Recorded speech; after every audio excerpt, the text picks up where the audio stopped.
আসসালামু আলাইকুম everyone, welcome to Arif ইনজন। অনেকদিন পর আপনাদের কাছে আবারও একটি নতুন ভিডিও নিয়ে হাজির হয়েছি। বর্তমানে আমি ইতালির একটি শহর পেজারোতে আছি।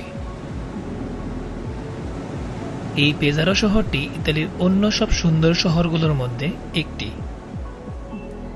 আজকে আমি আপনাদের এই শহরের কিছু অংশ এক্সপ্লোর করে দেখাবো। সো চলুন আর দেরি না করে আজকে ভিডিওটি শুরু করা যাক। এই জায়গাটি হচ্ছে ইতালির পেজারো শহরের প্রাণকেন্দ্র। জায়গাটির নাম হচ্ছে পিয়াসা দেল পপোলো। ইতালির প্রত্যেকটি সিটিতেই প্রতি মাসে একটি করে বড়সড় করে মেলা হয়। এইসব মেলাতে কাপড় চোপড় থেকে শুরু করে সবকিছুই পাওয়া যায়। আজকে আমি আপনাদের এই পুরো মেলাটি ঘুরে দেখাবো এবং এই পেজারো শহরের কিছু তথ্য আপনাদের সাথে শেয়ার করব। সো আপনারা ভিডিওটি এনজয় করুন, আশা করি আপনাদের ভালো লাগবে।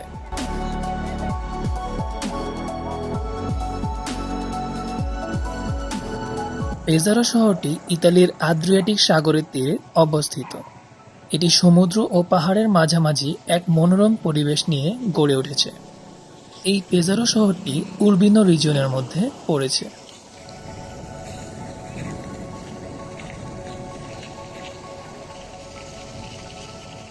এই পেজারো শহরটি অনেক বিখ্যাত কারণ এটি বিশ্বখ্যাত সুরকার জিও আক্কিনো রোসিনির জন্মস্থান।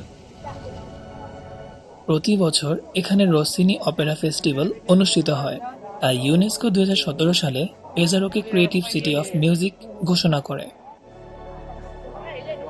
এই শহরটির ইতিহাস রোমান যুগ পর্যন্ত বিস্তৃত। পেজারো শহরটি একটি জনপ্রিয় সমুদ্র তীরবর্তী শহর। শহরের কাছেই একটি ন্যাচারাল পার্ক রয়েছে যার নাম মন্তে সান বার্তোলো। কোনো এক সময় সেখানের ভিডিও নিয়েও হাজির হব। এই শহরের আবার স্থানীয় জনপ্রিয় কিছু খাবার রয়েছে, যেমন নানা ধরনের সামুদ্রিক মাছ, স্থানীয় রুটি, ভাজা জলপাই, স্থানীয় মদ। এছাড়া এই শহরটি অনেক পরিষ্কার পরিচ্ছন্ন, নিরাপদ ও শান্ত জীবন যাপনের জন্য উপযোগী।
Non è come l'acido ialuronico che dopo di poco via.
এটি হচ্ছে পেজারো শহরের সবচেয়ে সুন্দরতম সি বিচ, যেখানে ঘন্টার পর ঘন্টা বসে কাটিয়ে দেওয়া যায়।